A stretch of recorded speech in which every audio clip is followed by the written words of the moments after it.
Where's the fucking theme? There it is.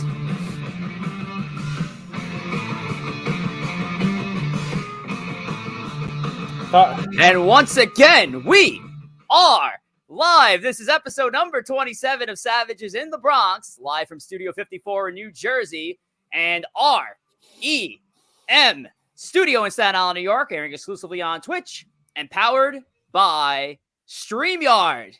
And welcome back to the show. It's Monday, November the 15th, 2021. I'm your host, Rich Rivera, and I'm being joined by the top free agent first baseman that absolutely no reporter is talking about, Tom Wospil.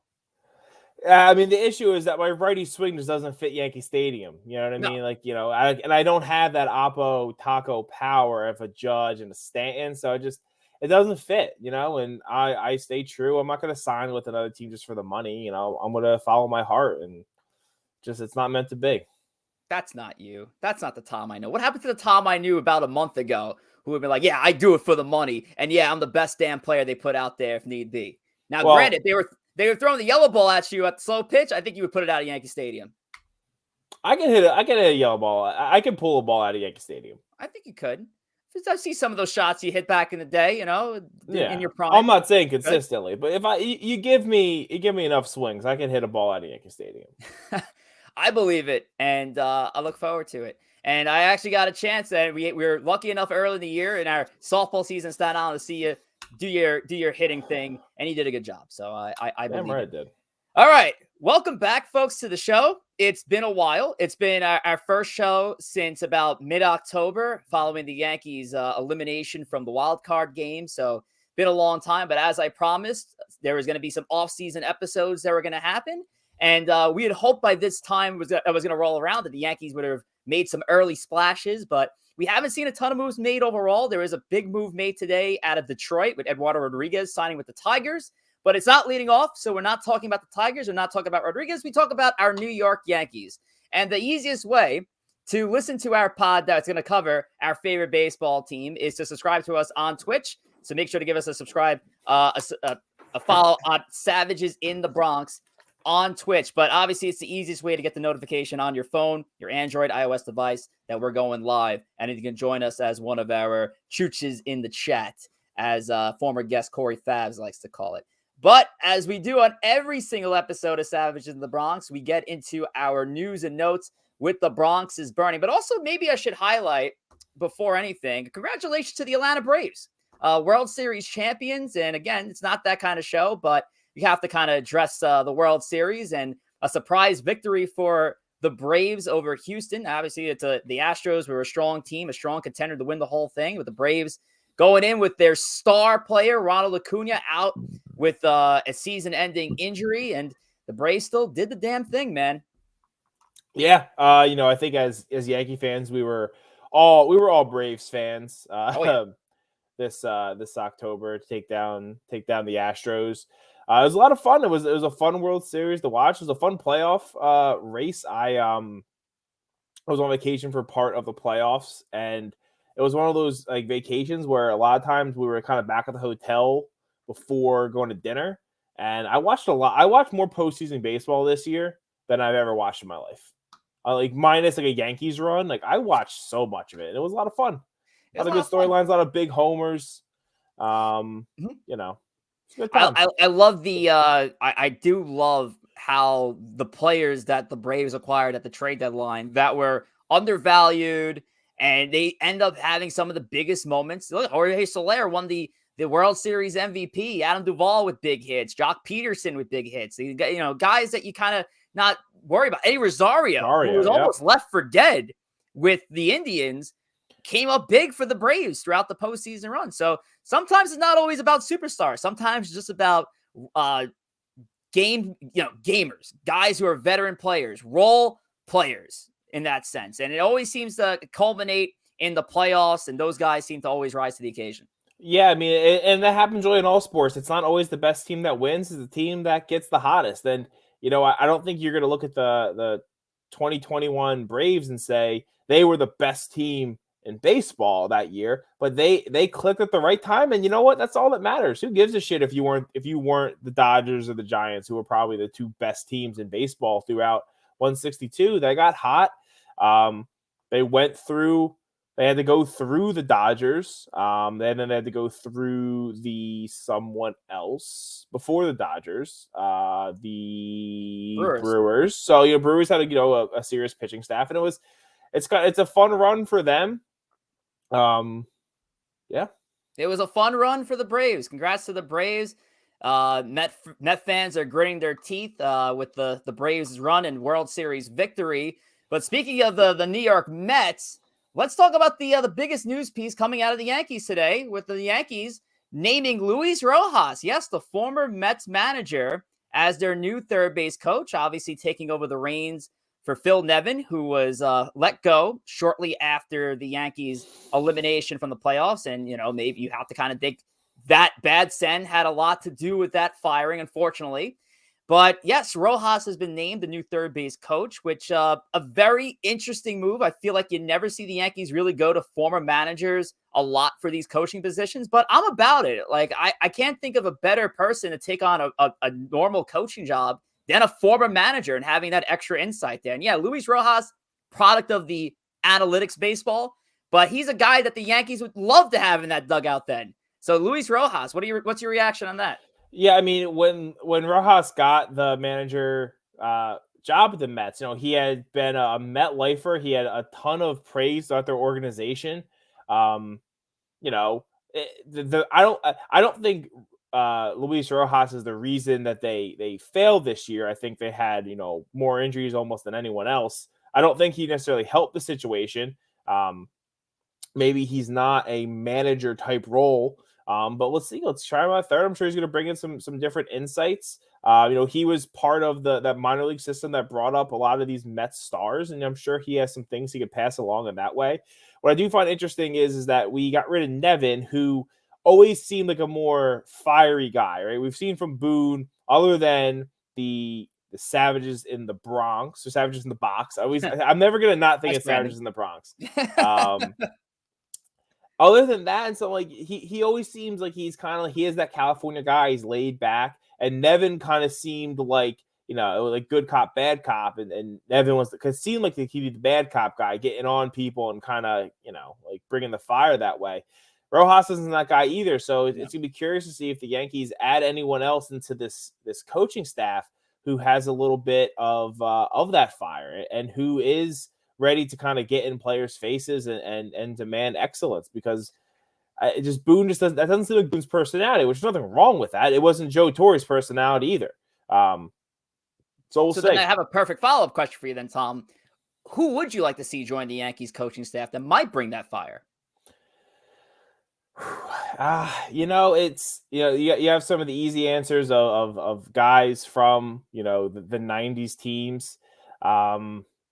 Off the top of my head, but those, like, who knows if any of them are interested in doing it. I don't know. Do you have one? I do. I love the idea of kicking Carlos Mendoza to another, like maybe the first base coaching job, since that's been given up as well. That's a vacant spot right there. And having Buck Showalter join the team as the bench coach. I don't know where his interest is. Do that, but I also don't know where his interest is of being any sort of manager or coach in baseball again. Obviously, it's a lot of speculation, but Showalter being down there as that, again, veteran feisty presence, yes, it might be a distraction. And then when Aaron is having his Aaron moments and the fans want him out of New York eventually, they're easily going to be like, well, you have the perfect guy to take over on your bench, and it could cause a distraction there. But having that mixed personality in that dugout, I think would be beneficial for the team, but maybe not for the organization. Yeah, I think it'd be beneficial, but I agree that the right when the Yankees go on a 5-game slide and Boone makes a questionable pinch hitting move or bringing in the wrong guy from the pen, even though, as we know, a lot of that stuff is predetermined and not on Boone, that they're going to be calling for him to be fired and for Buck to take his place. And unless that's what the Yankees want, I don't know. I don't see that. For as much as I like the idea of it, I just don't see them doing it. Well, I guess we'll just have to see. We'll have to see who's interested. Bringing in those former players, if you told me Tino Martinez is going to come in, I'm in. I just don't. You just don't know if those guys are interested. Like a lot, Right. you know, they've done a lot for the game, and they might just kind of want to hang and not have to worry about all Like I this. said, I'll close out what I just said before. I love the idea of bringing in guys who are former managers. Again, give you a different perspective of the Hmm. game. Add to that. And again, I think Rojas is going to be more of a benefit than a detriment to this ad. And we'll see. We'll stay tuned to who they add next to the coaching staff. But we have our first player move for the Yanks. They after letting Joely Rodriguez hit free agency, it felt like almost a couple hours later that they re-signed him. $2 million coming back to the team. I think they saved money on the deal because they ended up saving a total of $500K by letting him go to free agency. But Yeah, yeah, Joely is back. there are some shisty things in there. By not picking up his option, he had a buyout, but the Rangers had to pay the buyout. So by doing that, they essentially made the Rangers pay $500,000 to Joely. I think his club option was for $3 million with the $500,000. Yeah, so there's a bunch of like Yep. funky stuff that way. Whatever. I mean, listen, Joely Rodriguez is not someone I want to see at a high leverage spot. I mean, as of right now, I mean, who knows? Listen, like relievers, we know like they have it and lose it and get it back, all the time. So, maybe he could be a valuable piece right now. He just Yep. seems like the throw him to the Wolves guy, Yankee, up 5, down 5 kind of guy. So Right. it's whatever. And I really don't, surprisingly, I don't think that's a need that the Yankees need to really address that much of their bullpen. Obviously, you can find an arm barn of arms. I hate saying that word, that Yeah. phrase. Thank you. You can find a ton Thank of you arms in for your own system without having to being sign anybody. You could also make a lot of minor league contract offers to guys and then strike gold on somebody like a Lucas Licky. You don't need to pay a guy like Andrew Chafin or an Aaron Loop, a shit ton of money to be a middle reliever. It's just, I think teams need to start getting away from overpaying relievers and set the market with low leverage deals with some of these guys, because anybody can have a great year out of the bullpen, and anybody you pay too much can have a really bad year out of the bullpen. I mean, look what happened in Toronto with the fucking poor guy, Brad Hand. Brad Hand, did he start with Toronto or did he start with the Nationals and then he moved over to Toronto after the trade? But whoever, no, they DFA'd him. They beat the fucking Nationals, signed him as their closer and fucking DFA'd him, and then went to Toronto and Toronto got rid of him. So Yeah. I think something about the relief market now, there's got to be some sort of decrease in these contracts, I because mean, I just don't think the relievers need to get paid that much. It's gonna be interesting because we just saw the Braves win the World Series with one starter. Right. Basically, they had Ian Anderson. I mean, and great, like Morton got hurt and they had some other things going on there, but like the whole night shift, like that's what carried the Braves to the World Series. Right. So I don't know. We ran through that when the Royals won 5-6 years ago, where they were just running off of the strength of the bullpen. So we'll see. It was weird, and again, it was a weird World Series for that reason. There was so many relievers used, and very few starters, and a lot of that had to do with injury. McCullers being hurt too on the Houston side of things, but I don't know. But then none of those guys are high paid guys either. Like to my knowledge, I don't think Matzik and Matzik was another one. Took a chance on him. The guy was indie ball a couple of years ago. They just took a chance on him, and it worked out. Again, next year he could have a 6 ERA. Exactly, and I will push for those onesie twosie contracts and the minor league spring training invites for these relievers. I cannot support a team that's going to fucking sign a reliever to ridiculous money when that reliever could be irrelevant by season's end. So it's a tough market. But so no, that's true. We'll keep moving on. Joely back with the Yankees, and Zach Britton will likely not be back with the Yankees in 2022, at least according to Brian Cashman via New York Post article. I believe Kevin Davidoff wrote this one. Britton, who underwent reconstructive elbow surgery, is probable to miss all of 2022, which we were kind of expecting but not hoping for. Obviously, when Britton was healthy and he was one of the best relievers in the game. So this is obviously an unfortunate setback for the Yankees. So you kind of almost think the Rodriguez move for a little bit there might have been as a result of this kind of announcement coming out there, knowing that they were going to be without a strong left-handed pitcher going into 2022. But Zach Britton possibly lost for all of next season. Yeah, again, I don't know if like I'm alone on this island, but Britton is someone I've always just had like just ultra confidence in. When he's right, I think he's about as unhittable as you could find in baseball. Yep. You know, I also just kind of like him as a player. He just kind of has something about him I've always liked. So it's gonna stink then not having you. I know I looked at the script. You missed one other big move that the Yankees aren't going to be getting back though. Another lefty, Andrew Heaney. Huge left-handed pitcher. I mean, listen, the Dodgers gave him $8 million to go out there and be bad. So fucking Heen Dog. Oh, we love Heen Dog.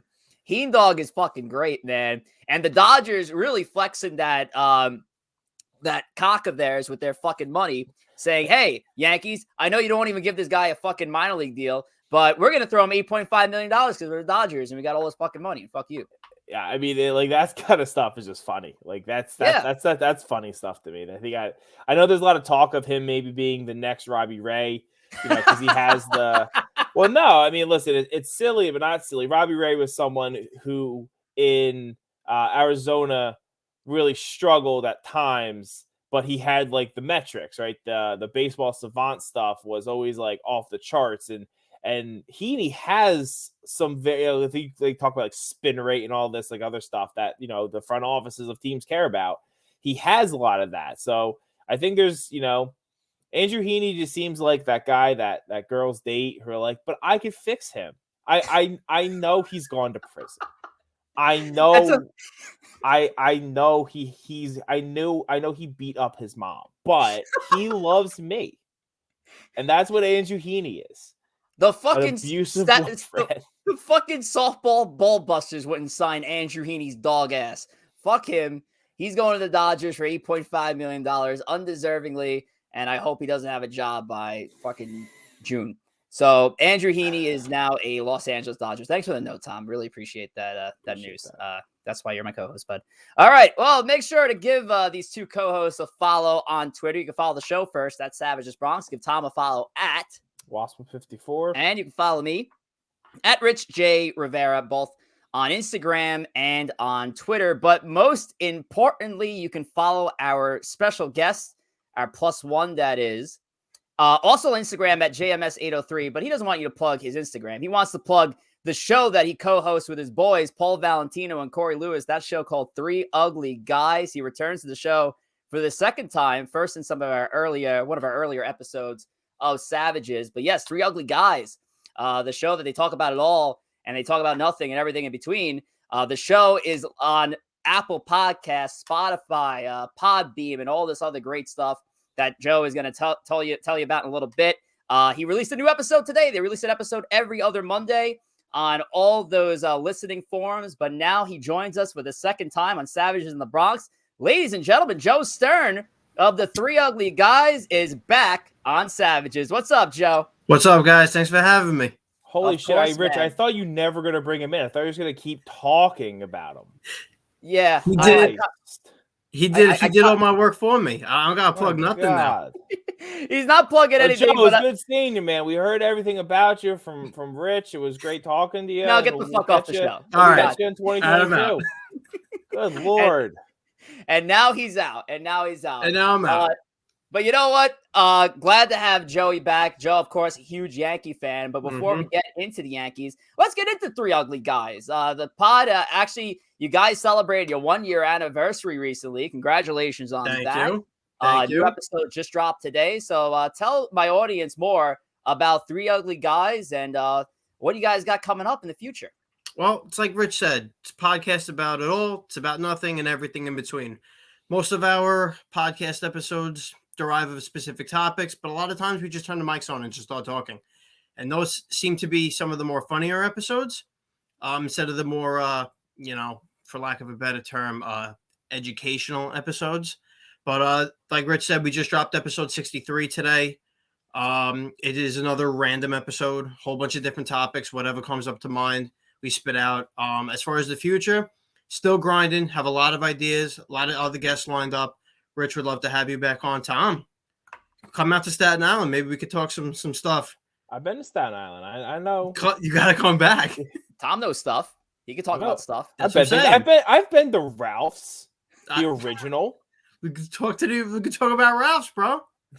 Yeah, we could have a full ice cream pie. He actually did. You guys just recently did a show about cookies. You just reviewed cookies the whole episode. We did one of the recent episodes, which actually was a very hot topic between some of our friends. Top 5 favorite cookies, and it got real weird, real fast. All right, so wait, let's do that real quick. Maybe not top 5. We'll stick with 3 here. Top 3 cookies, Tom. Yeah. Number 1, Girl Scout Samoas, or whatever they're called, Caramel Delights now. It's like I think that's number 1. They're fantastic. Number 2, Oreos. Just a good, even give me a double stuff. You don't need anything weird. And 3, I'm gonna go with just a really good oatmeal raisin cookie. Oatmeal raisin is slept on. People don't like it, but you give me a good soft. I like a soft cookie. A good soft oatmeal raisin. I don't think it could be really beat. I love it. Solid choices. For me, it's chocolate chip, and chocolate chip. That's the only cookie that matters to me. I'm an original. I love me some chocolate chip cookies, no matter what kind of chocolate chip cookies I am the cookie monster when it comes to chocolate chip cookies. It's great. Guests in the chat, because we have plenty of them. A lot of love here. Your top 3 cookies. Shoot.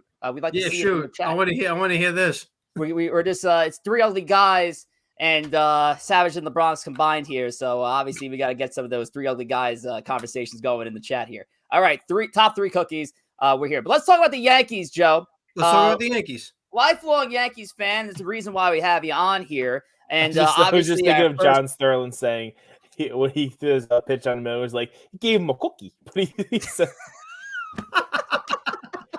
sorry, that's my new number 1. It's John Sterling saying he threw him a cookie. Give him a cookie. He threw him a cookie.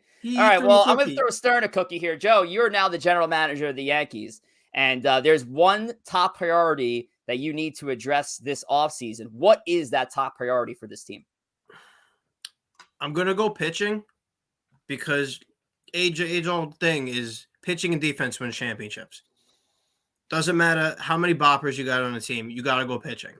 Now, as far as specific pitching, this is where it gets weird because obviously you want to get younger, but there is a couple guys out there that a lot of us would like to have. There are 2 in particular, Mr. Verlander, Mr. Scherzer. Correct me if I'm wrong, but I believe Max Scherzer has gone on record and said he doesn't want to come to New York, period, for either team. Yeah, I respect that. He sounds like he wants to stay on the West Coast. Right. Whatever. So now, let's take him out of the equation. Do you throw arguably $20 million for 1 year at Justin Verlander? Listen, we talked a little bit about before the show, and it sounds like from reading the tea leaves of ESPN's Jeff Passan, Verlander could get signed this week. Right. And it like sounds this could like be happening. You guys might be doing another show before the week's over. The Yankees might be the leader there, and I know I've done a lot of the things I've read is he might want a 2-year deal, which can be scary. I guess depends what goes into it. He hasn't pitched in 2 years? Mm-hmm. Really? I think he got hurt before. Is he got hurt before last year or hurt? I don't remember when he got hurt. He didn't pitch all this year, though. It was prior. Right. But apparently he's looked good in his rehab. They went to a bunch of people watched him throw. He was still throwing hard. In the last episode we did before the end of the that season was over for the Yankees, I was saying I wanted the Yankees to get another big veteran into that staff, and I'd like Verlander. I think it'd be good. Yeah, having Verlander and Call back in there, and again, not knowing what kind of Justin Verlander will show up for 2022. Granted, if there's a 2022 season to begin with, but that's a whole other topic for another time. That's true. We're gonna get into the free agents and where we think the Yankees should go overall in our bracket in a little bit. The chat's lit, and there's a lot of cookies. There's a lot of cookies in this chat right now. And that usually when I say there's cookies in the chat, usually that means there's a virus probably happening on my set. But no, there's actual cookies being talked about here. So top 3s. Corey Fast, shout out to Corey Fast, former guest of the show, former co-host of Leading Off for one episode, goes fudge chip from the school vending machine, Oreo, and Mrs. Fields chocolate chip. All great choices there. Sadistic Joker, haha. Gotta be either Paul or Corey. I don't know which one. But Mrs. Fields chocolate chip, double stuffed Oreos. I forgot my third. Yeah, of course he forgot his third. He's got a top 2 cookies in there. Good he forgot his third. Estorado 13 goes 1 weed cookie, Oreos, and chewy chocolate chip. All right. Zip Shooter 28, our good friend Mike. Samoa, oatmeal raisin, warm chocolate chip cookies from C. Yes, I agree with that. Love that. St. Joseph by the Sea High School. Shout out to them. Great fucking chocolate chip cookie they had for years going there. Sincerely Allie. Yes, our great sponsor of the show, who we're going to touch on a little bit. 1 s'mores, 2 Oreos, 3 shortbread cookie. A lot of Girl Scout cookies in there. Girl Scout cookies is the vibe. Listen, they're very underrated. They're they're limited, man. You can only get them from like March to June, and then they're gone. I can't get a Samoa right now. I can't get a tag along. I think Thin Mints are incredibly overrated. If we got deep into the cookie talk, Thin Mints, you can get out of here. But listen, they're limited. They're a limited option, and they're always there. You know, you can buy them at the store. You feel good, donating to the kids thing. Everyone has a niece or a cousin who's they just peddle cookies on you. Oh yeah, love when March comes around. Corey Faz, number 1 cookie Carrasco, number 2 cookie Rojas, number 3 my dad's random friend cookie. All right, friend cookie. So there you go. I get involved. All righty, let's get into a little sponsor spot here. It's been a while, so I'd like to remind you that our show is presented by Sincerely Allie Studio, and since 2020, Sincerely Allie has been making some great custom scented candles and wine glasses and coffee mugs and much more. And guess what, boys? Whether you like it or not, the holiday season is here, and if you act now, you can go to Sincerely Allie's Etsy page, which is at the bottom of the ticker right there, and soothe your senses with some Allie gingerbread cookie candles. It's up on our website. Of course, if you're not ready for the holidays, yes, she still has some great fall products as well that you can check out on her Etsy page, and that is at Sincerely Allie Studio. Make sure to give us a follow on Instagram as well, at sincerely.allie on Instagram for all things for your self-care needs. Sincerely Allie, and we love Sincerely Allie's products. She makes great candles. I have that fantastic lavender candle that I bought back in that vendor show, the SAS Connection back in May. Still smells great to this day. But yes, Sincerely Allie Studio. We love Sincerely Allie, and we love her products. So give her a shout on Etsy. All righty. Now, the biggest reason why we have Mr. Stern here, and if you're just joining us on Savage in the Bronx, we do have Joe Stern of 3 Ugly Guys, one of 3 ugly co-hosts. 2/3 represented tonight because we have not only Joe on the show, but Corey Lewis, his co-host, is in the chat as well. What's up, Corey? Good to causing a ruckus. Make sure to give him a follow at 3 Ugly Guys. New shows are released every other Monday. Apple, Spotify, Podbean, your sister's ass. Where else is the show shown? Did I cover them all? I think I did. No, you didn't. I didn't? What else? No. You want me to do it now, or I'll do it at the end? end? Go for it. Fuck it. Go for it now. If you want to follow us on social media, you could check us out on Facebook, Instagram, and Twitter at 3 Ugly Guys, or on Reddit at 3 Ugly Guys Podcast. If you want to listen to the podcast, you could check us out on Podbean, Google Podcast, Spotify, Amazon Music, Apple Music, Audible, and a whole bunch of other minor podcast sites at 3 Ugly Guys. Damn, it sounds like you've been doing that line for 63 episodes, my man. I have. You have it down to I have. Doesn't get old, though. Good on you. All right. Let's get into it. Babes Bracket. Stern, you were part of one of our early editions of Babes Bracket when you were on the show earlier in the season. And our Babes Bracket, of course, brought to you by Sincerely Allie Studio. But tonight's Babes Bracket is going to cover the Yankees offseason. And obviously, we're going back to their needs. And we're going to address some of their top free agents that they've been associated with. And obviously, it seems like every baseball writer seems to have them linked to every free agent in baseball. So it's kind of tough to come up with 8. But these are 8 that I feel good with. I feel one of these guys is going to land in pinstripes. I'll be pretty disappointed if none of these guys do. But let's start it off with a New York Met, Javier Baez. Obviously, Met fans will love to see Baez back in the orange and blue. Or another shortstop, Carlos Correa. Who do you got? I don't know if Mets fans want to see Javi Baez back. Well, we'll find out from our chat. I know we have a few Met fans in there. Let's see. You guys want Javier Baez back? That's a question for you guys, Met fans in the chat. But Stern, who would you like to see who should rather the Yankees sign this offseason between the two, Javier Baez or Carlos Correa? Correa, I think, fits more needs. He's a more complete player. Put the scandals to the side, because you got to think about it like this. Let's say we wake up tomorrow, right? And breaking news, Yankees sign Carlos Correa. What are you going to do? You're going to boo him? You're going to wish bad on him? Like, no, at this point, you have to listen, because I'll be honest, me personally, I'm still not really over it. But if this guy winds up on the team, I'm not going to wish ill on him. Like, especially if we're in a pennant race and I need him to produce. Plus, and again, I'll say, I think overall he's a better player than Baez. So if I had to pick one, if I was pulling the strings and I had an unlimited pocket, I would go Correa. Tom. Yeah, I mean, it has to be Correa. And honestly, and we'll talk about it more, I guess, as we go through the bracket. I don't think you could pay me to want to take Javi Baez. Like, I think it doesn't work. So, right. I would definitely take Correa, and I think I'm in the same boat as Joe. That I'm not. Honestly, I'm not quite all the way over it. Like, I really am not. I still think they didn't. A lot of this is the commissioner's fault. They didn't pay for what they did.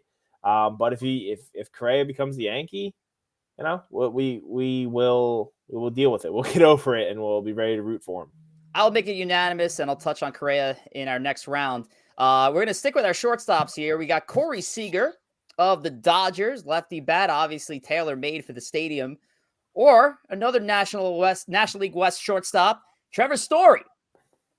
What do you got, Joe? So I love Trevor Story. I think he's a phenomenal ball player, and I think he suffered in Colorado long enough. With that said, though, we are right-handed dominant. We really could use a power lefty. So with that alone, I'm going Corey Seager. All right. Yeah, I'm going Seager as well. We talked about it again on that last episode that Seager was like a ton of top of my list, especially because of that lefty bat, like you had mentioned. I do think it's closer than I guess it appears, though, because one of the other goals the Yankees have put forward in the offseason is to get more, athletic. And Trevor Story is, very athletic. He steals bases. I would say he's a better defender. And Seager is someone that plays a good shortstop, but I think he's also, not even just because of the guys we have coming up in the system, he profiles in a couple of years probably moving to third, where Story seems like someone who's going to be playing shortstop for a while. But still, I think it has to be Seager. Again, I'm with you on both. I'm with you on Seager. All right, we're moving on. More offense here. Starling Marte or Marcus Semien. Two players that played with new teams in 2021, had fantastic seasons. Semien, of course, is an MVP finalist in the American League. Starling Marte, a guy that the Yankees have always seemed to be connected to, landing in Oakland, had a monster second half with the A's. Stern, who do you feel the Yankees will sign between those two, though? I think this would be the time to really pull the trigger on Marte. If you look at the way the field's set up right now, yes, Semien would be a great pickup to have at either short or second, wherever you want to put him. But we do have options. Center field, Aaron Hicks is a bum. He's constantly hurt. Gardner, listen, I know he's old, but he can still produce, but it looks like he might not be coming back. Mm-hmm. We really need a center fielder right now. If you're looking at that, Judge can't really play center, not for 162 games. It's not possible. So if you're giving me the choice between Marte or Semien, I'm going Marte. I'm with Joe on this one too. I think Starling Marte is an intriguing name out there. I do think when we talk about athleticism and being able to steal a bag, and I think he does bring that. And Hicks is someone who's been hurt. When Hicks is good, Hicks is very good. But I think Hicks at this point, especially after the elbow injury, he really can't throw that well anymore. His arm was very bad in the outfield when he did play a little bit this year. And I think he, at this point, is an expensive fourth outfielder for the team. Yeah, Marte, 316 batting average with Oakland, 5 homers, 30 RBIs, 25 stolen bags in that second half, and that was only in 56 games. Mark had a monster second half with Oakland. That's a dynamic player that I would love to see in pinstripes if that would have happened. All right.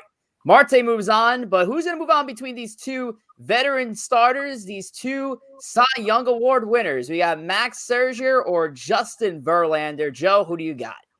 Are we taking into what I said earlier about Max not wanting to come here? To stay consistent, I'd say so. Because that's literally the only reason I'm picking Verlander. Not that there's anything wrong with Verlander. I mean, yeah, he's coming off the injury, but like at the end of the day, it's still Justin Verlander, and he's proven that right as of now, age isn't an issue.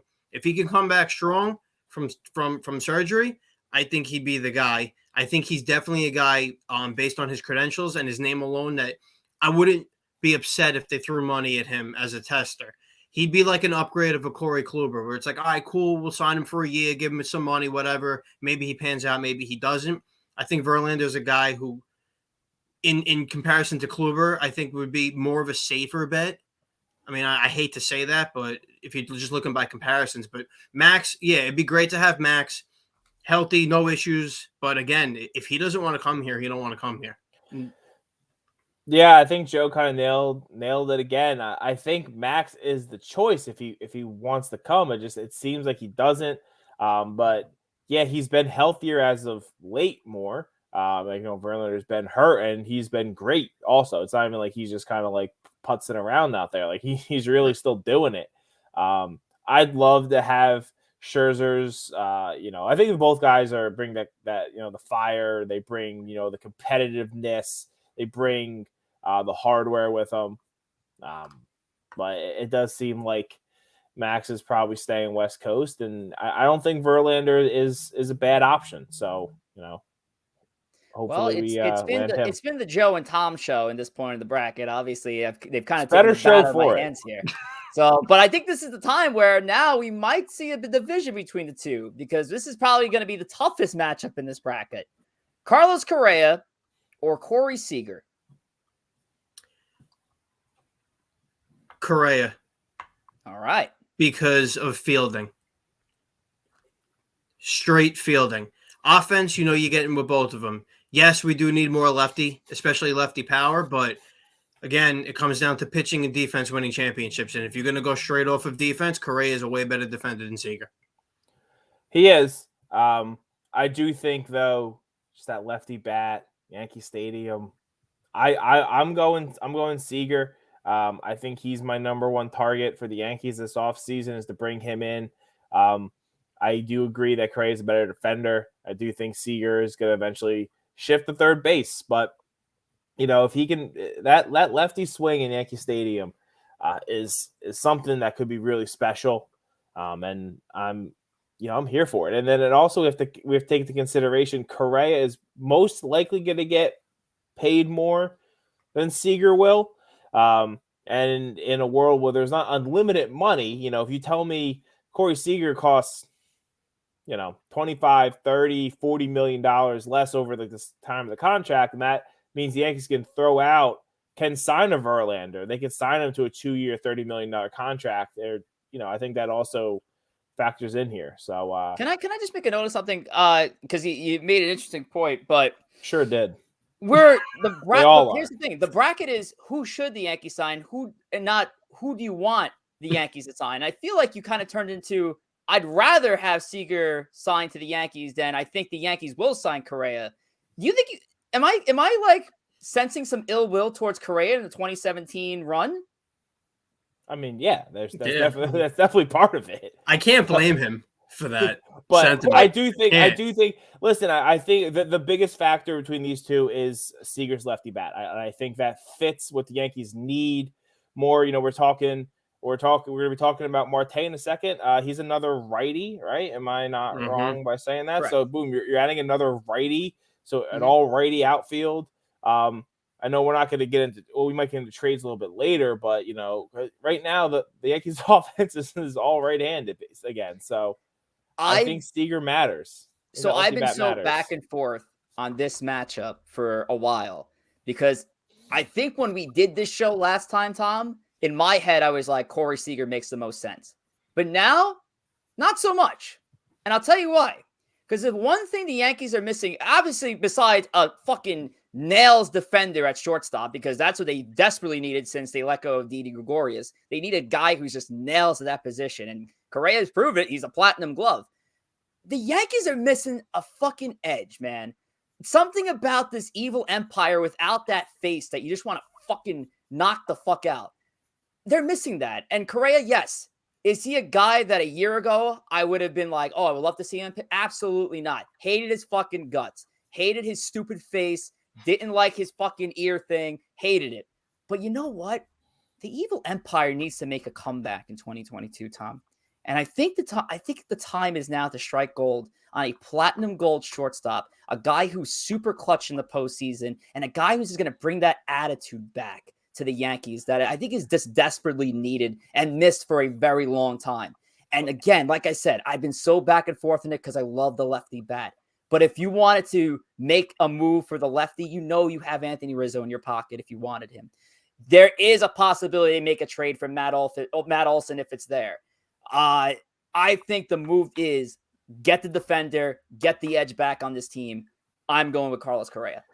Yeah, I mean, I don't hate it. I know we've talked before about that WWE part of sports, and I think Correa brings that. I do think my time, now granted after his time ran out because then he was pretty bad for us in the playoffs. But, I do think that's great, and I don't disagree with any of that, honestly. I think he would bring an edge. A lot of the Yankees' big stars don't, Judge doesn't necessarily have it. Stanton does at times.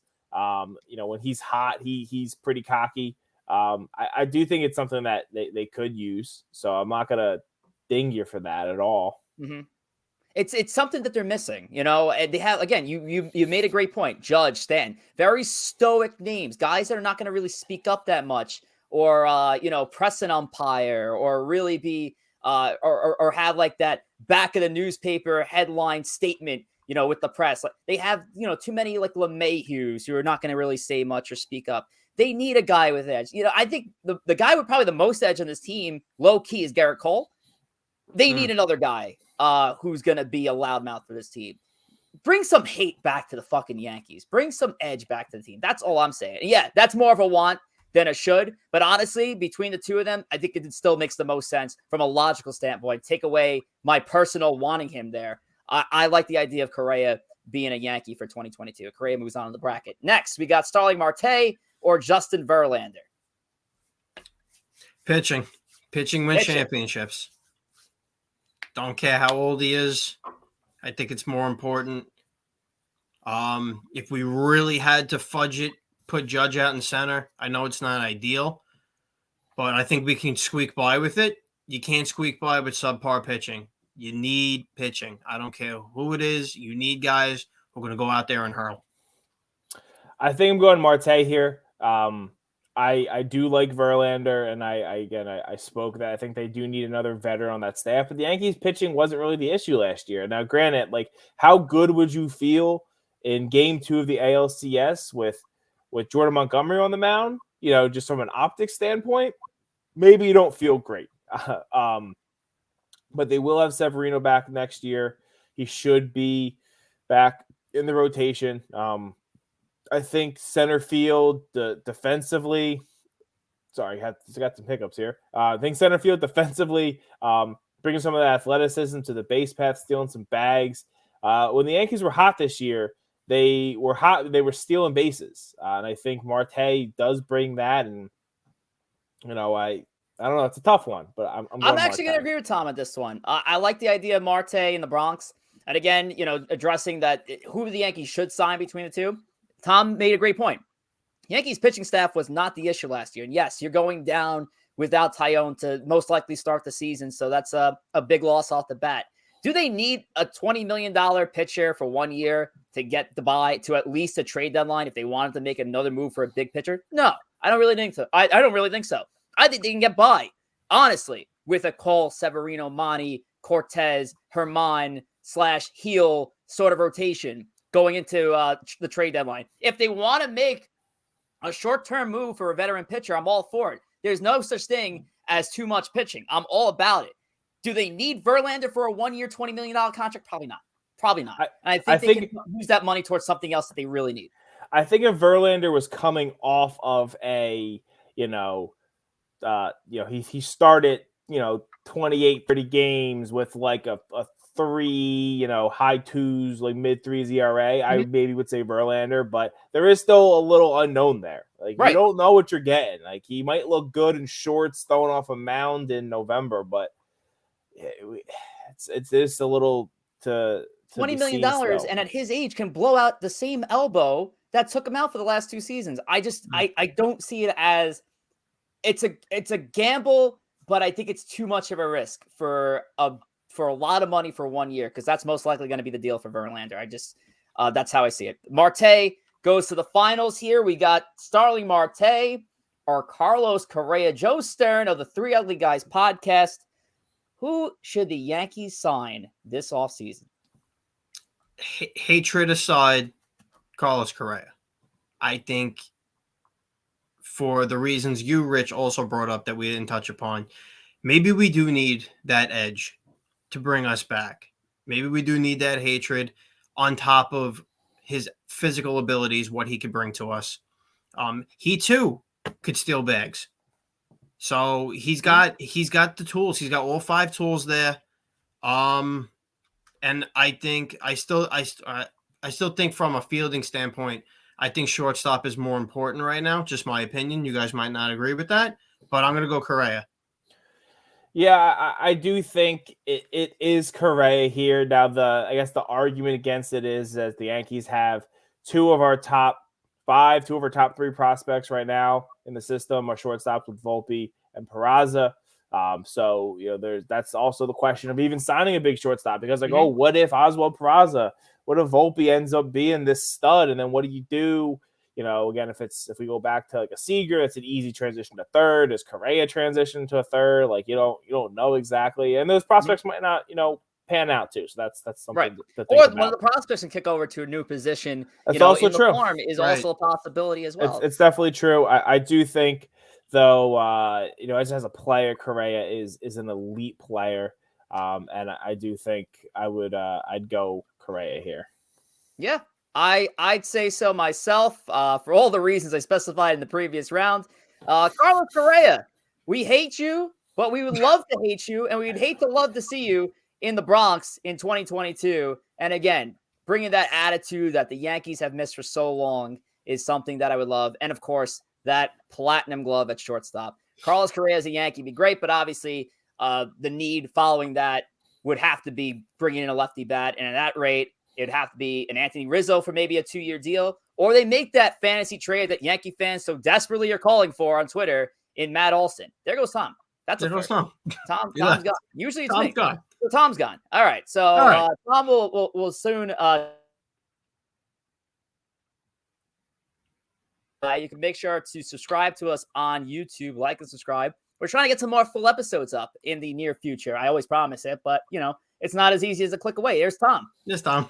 It's just I don't know what happened. It just all of a sudden Rich was saying something stupid, and then everything said we're done. I think StreamYard, and shout out to StreamYard, by the way, our service that powers this whole beauty of a podcast. I think if StreamYard knew that it's a Rich Rivera product, so somebody's Wi-Fi has to go out at some point.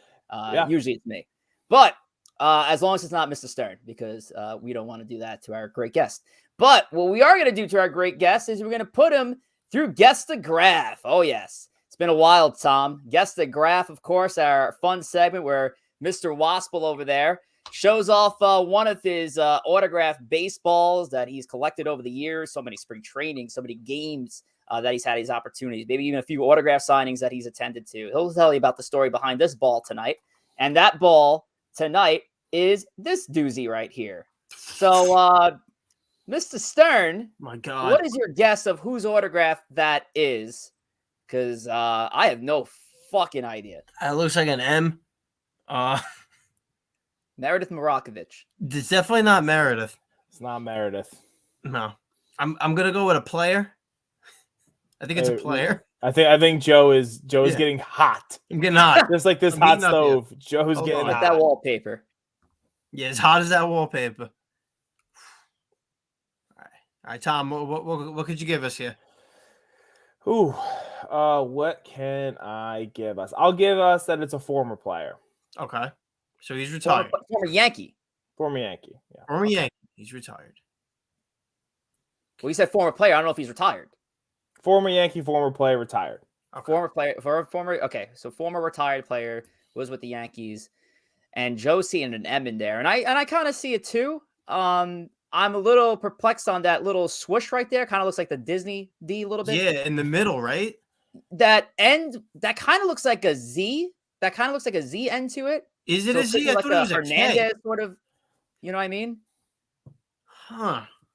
I will say, so this actually wasn't one I got in person. Oh, you're fine. I was given. I was given it from a family member. So Okay. they got it, and I also will. Yeah, I mean, absolutely fraud. I will say for those of you who might want to venture to places to get autographs, this is also not the way to do it. Getting an autograph with a Sharpie is very bad. They tend to fade away over time. So this ball in 10, 15 years might look like this ball. So there's a possibility of that.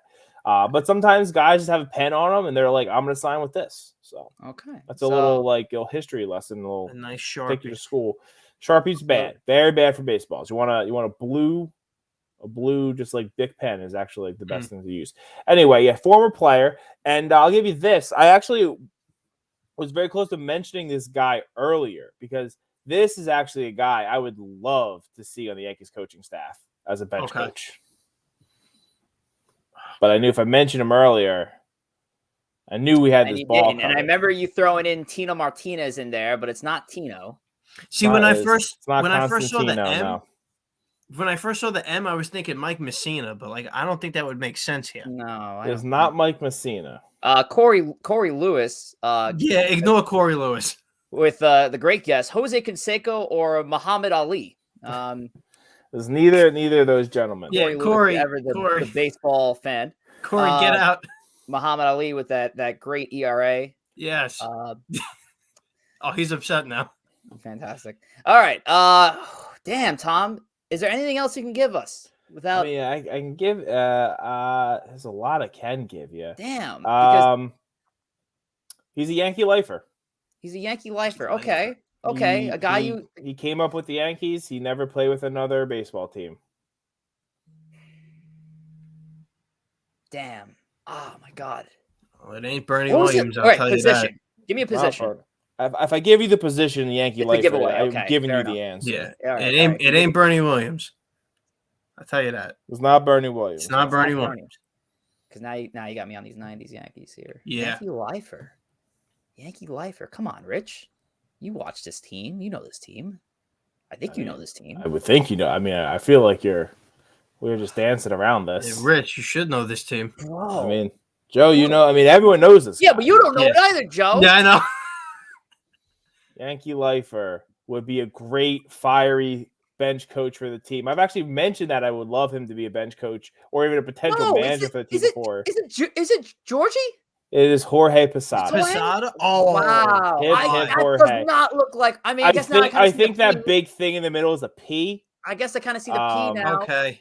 Again, this is also part of the issue of signing with a Sharpie is things do get a little smudged. They get smudged. And you know what? I do believe that is that big P in the middle there. I see the end, the DA. And you know what's funny? When you guys were talking about, when I was backstage, when you were talking about who you would want to see possibly as a coach, personally, I could see Posada being a manager. As a catcher, being able to run the team. Catcher is the only position that sees everybody all at once. I think he could possibly make a great manager. And like Tom said, he's got fire. Listen, that was my whole argument when we ended the season. We were talking about will Boone be back, and I want a Posada. I know he's like him and Jeets are pretty together down there in Miami, so it seems like he's kind of destined to do something more there. But I think Posada is that guy who really can, he will get in someone's face. And again, as a former catcher, catchers make great managers. Mm-hmm. Hip or hey, I love it. Georgie makes the Guess the Grass segment. Great stuff, Tom and Joe. Nice. But this, unfortunately, is the part of the show where we have to let our +1 go off and host another 63 episodes of Three Ugly Guys. And obviously, you gave us the rundown earlier, but let's do it again for the people in the back. I'll do it again. If you guys want to follow us on social media, you can check us out on Instagram, Twitter, and Facebook at 3 Ugly Guys, or on Reddit at 3 Ugly Guys Podcast. If you want to check us out on the actual podcast itself, you can listen to us at Podbean, Google Podcasts, Spotify, Amazon Music, Apple Music, Audible, and a plethora of other minor podcast websites at 3 Ugly Guys. Guys, thank you so much for having me. Of course, man. Absolutely, guys. What Stern said, because the ticker couldn't fit all those characters. But yes, Joe Stern, thank you so much for joining the show once again. Well, of course, we'll absolutely have you come the 2022 season. Until then, have a very happy Thanksgiving, happy holidays, and good luck with 3 Ugly Guys. You too, guys. Thank you. Always a pleasure. Joe Stern once again on the program. Always great to have a longtime friend on the program and a fellow podcaster as well. And of course, a huge Yankee fan. And speaking of podcasts, make sure to check out my other show, my other baseball show with my great friend Espo. You give him a follow at The Life of Espo, but give us our show a follow at L Off Podcast. It's leading off our baseball show that was normally live every Monday as well, preceding Savages in the Bronx, but we're also in off-season mode. So our next episode won't be until Tuesday, December 14th at 7 p.m. Eastern time on Twitch. So make sure to give us a follow at LF Podcast to get all the latest on leading off as well. And we're going to continue with the scheduling announcements here, Tom, because we got to talk about our own show. Obviously, episode number 1 of the all-season shows, I'd say it was a success. Joe Stern was great. And obviously, it's a shame that we haven't seen any big moves yet happen with the Yankees. So hopefully by the time we are back in mid-December, we'll see some of those moves. But as I've mentioned before, we're going to have some extra innings episodes during this offseason as well, because we're obviously anticipating the Yankees are going to make a big move, whether it be trade, signing, or whatnot. We're going to find out and once again, keep you posted. And the best way to keep you posted is to follow us on Twitter at Savages Bronx. You follow us on Twitter at Savages Bronx. It's the best way to find out all the latest with the show. And of course, as I mentioned, our next episode of Savages in the Bronx will be December the 13th at 8:00 p.m. Eastern time. So right here on a Monday, just a month from now, we're going to cover the winter meetings. And obviously until then, we'll probably see us again for a couple extra innings episodes, but we'll keep you all posted on that. And with that said, I'd like to thank you all for coming out to the show. We had a great turnout tonight, Tom.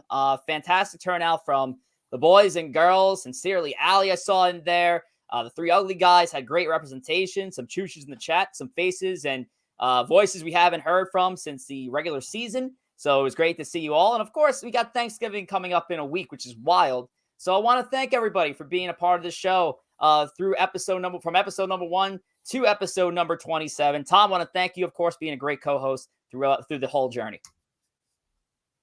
You're welcome. Tom was like, "Can I talk now?" Shut the fuck up. Yeah, that's mostly how this goes. Oh, damn it, Tom. All right, until next month or until our next extra innings episode, we'll see you here. We'll keep you posted. Keep us followed at Savages Bronx. Have a happy Thanksgiving and take care.